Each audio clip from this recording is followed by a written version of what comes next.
Hello everyone, welcome back to my channel to a new blog. এটা শুক্রবারের blog, রথযাত্রার পরের দিন। অ্যাকচুয়ালি কী হয়েছিল, রথযাত্রার দিন আমাদের শ্রদ্ধানন্দ পার্কে যাওয়া হয়নি।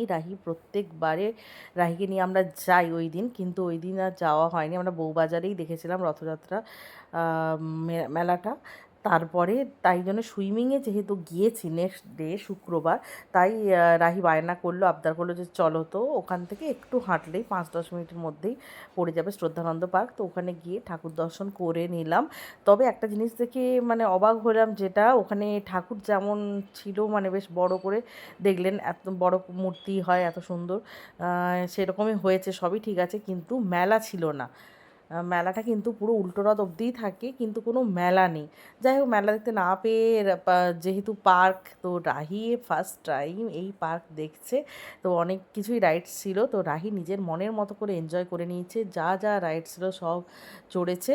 তবে এই বৃষ্টির জন্য একটু কাদা হয়ে গেছিলো, তাই ওর মানে জুতো পা একদম জামা পুরো কাদা করে নিয়েছিল, নোংরা করে নিয়েছিল। সে করুক, কি সুন্দর দেখুন পার্কটা সাজানো গুছানো, কি সুন্দর একটা দুটো গরু রয়েছে, এদিকে অনেকগুলো কিন্তু রাইডস রয়েছে, বেশ নতুনত্ব আমাদের লেবুতলা পার্কে যেগুলো কিন্তু নেই।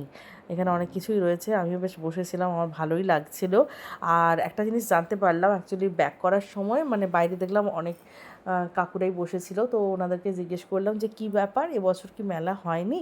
তো ওনারা বললেন যেটা যে হ্যাঁ, এবছর মেলা হয়নি। বললেন যে মানে ক্ষমতার অদল বদল হলে যা হয় তাই, মানে এবার বুঝে নিন, এই জন্যই এবছর মেলা হয়নি, শুধু যতটুকু পুজো না করলে নয়, তাই পুজোটাই হয়েছে।